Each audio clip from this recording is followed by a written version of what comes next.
ಅಂಬೇಡ್ಕರ್ ಮೂರ್ತಿಗೆ ಅಪಮಾನ ಮಾಡಿರ್ತಕ್ಕಂಥ ದುಷ್ಕರ್ಮಿಗಳಿಗೆ,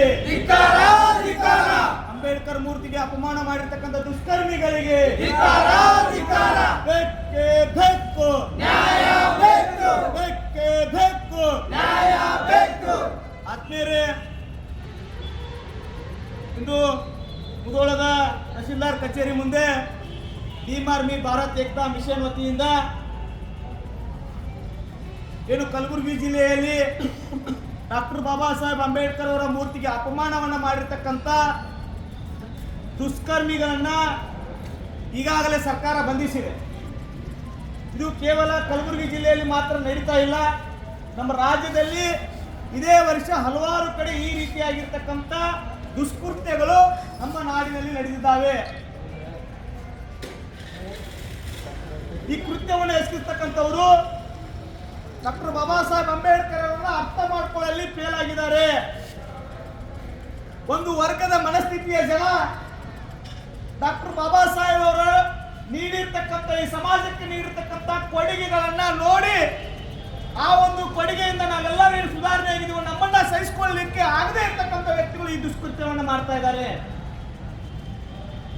ಇವತ್ತು ನಾವು ಅರ್ಥ ಮಾಡ್ಕೋಬೇಕಾಗಿರ್ತಕ್ಕಂಥ ಡಾಕ್ಟರ್ ಬಾಬಾ ಸಾಹೇಬ್ ಅಂಬೇಡ್ಕರ್ ಅವರು ಮತ್ತು ಸಂವಿಧಾನ ರಚನಾ ಸಮಿತಿ ಅಧ್ಯಕ್ಷರಾಗದೇ ಇರ್ತಿದ್ದೆ ನಾವು ಈ ರೀತಿಯಾಗಿರ್ತಕ್ಕಂಥ ಪ್ರತಿಭಟನೆಯನ್ನ ಮಾಡ್ತಾ ಇದೀವ ಇವತ್ತಂತ ವಿಚಾರವನ್ನ ಮಾಡಬೇಕು.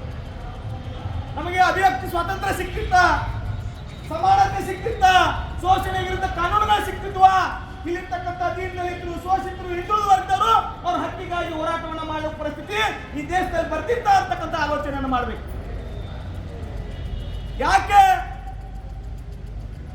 ಕೆಲವು ಮನುವಾದಿಯ ಮನಸ್ಥಿತಿಗಳು ನಮ್ಮನ್ನ ಇವತ್ತು ಅಂಬೇಡ್ಕರ್ ಅಂತ ಮಹಾನ್ ವ್ಯಕ್ತಿ ಇರ್ತಾನ ಅವ್ರು ಅಪಮಾನವನ್ನ ಮಾಡ್ತಾರಂತಂದ್ರೆ ನಾವೆಲ್ಲ ಇವತ್ತು ಬದಲಾವಣೆ ಆಗಿದ್ದೀವಿ. ಶೈಕ್ಷಣಿಕ ಆಗಿರ್ಬೋದು, ಆರ್ಥಿಕ ಆಗಿರ್ಬೋದು, ಸಾಮಾಜಿಕ ಆಗಿರ್ಬೋದು, ರಾಜಕೀಯ ಆಗಿರ್ಬೋದು, ಎಲ್ಲಾ ರಂಗದಲ್ಲಿಯೂ ಸಹಿತ ನಮ್ಮದೇ ಆಗಿರ್ತಕ್ಕಂಥ ಛಾಪನ್ನ ಮೂಡಿಸ್ತಾ ಇದೀವಿ. ಅದು ಡಾಕ್ಟರ್ ಬಾಬಾ ಸಾಹೇಬ್ ಅಂಬೇಡ್ಕರ್ ಕೊಟ್ಟಿರ್ತಕ್ಕಂಥ ಕೊಡುಗೆ ಅಂತಕ್ಕಂಥದ್ದನ್ನು ನಾವು ಯಾರು ಮರಿಬಾರ್ದು. ನಾವೆಲ್ಲ ಅಭಿವೃದ್ಧಿಯನ್ನು ಹೊಂದತಕ್ಕಂಥ ಸಂದರ್ಭದಲ್ಲಿ ಇವತ್ತು ಅಂತ ಮನಸ್ಥಿತಿಯವರು ನಮ್ಮ ಒಂದು ಜೋಡಿ ಪೈಪೋಟಿಯನ್ನು ಮಾಡಲಿಕ್ಕೆ ವಿಫಲರಾಗಿರ್ತಕ್ಕಂಥವ್ರು ಇವತ್ತು ಈ ರೀತಿಯಾಗಿರ್ತಕ್ಕಂಥ ದುಷ್ಕೃತ್ಯವನ್ನು ಮಾಡ್ತಾ ಇದ್ದಾರೆ. ಬಹಳ ಚೆನ್ನಾಗಿ ಅರ್ಥ ಮಾಡ್ಕೋಬಹುದು. ಒಂದು ಮೂರ್ತಿಗೆ ಅಪಮಾನ ಮಾಡೋದು ಯಾಕೆ ಮಾಡ್ತಾ ಇರ್ತಂದ್ರೆ ಆ ವ್ಯಕ್ತಿ ನೀಡಿರ್ತಕ್ಕಂಥ ಏನು ಸಂವಿಧಾನ ಆಗಿರ್ಬೋದು, ವಿವಿಧ ವಿಚಾರಗಳಾಗಿರ್ಬೋದು, ಅದೆಲ್ಲ ಓದಿ ತಿಳ್ಕೊಂಡಿರ್ತಕ್ಕಂಥ ಇವತ್ತಿನ ಸಮೂಹ ಏನು ಬದಲಾವಣೆ ಆಗ್ತಾ ಇದೆ, ಅದನ್ನ ಸಹಿಸಿಕೊಳ್ಳಕ್ ಆಗ್ತಾ ಇಲ್ಲ ಬಂದ್ರೆ.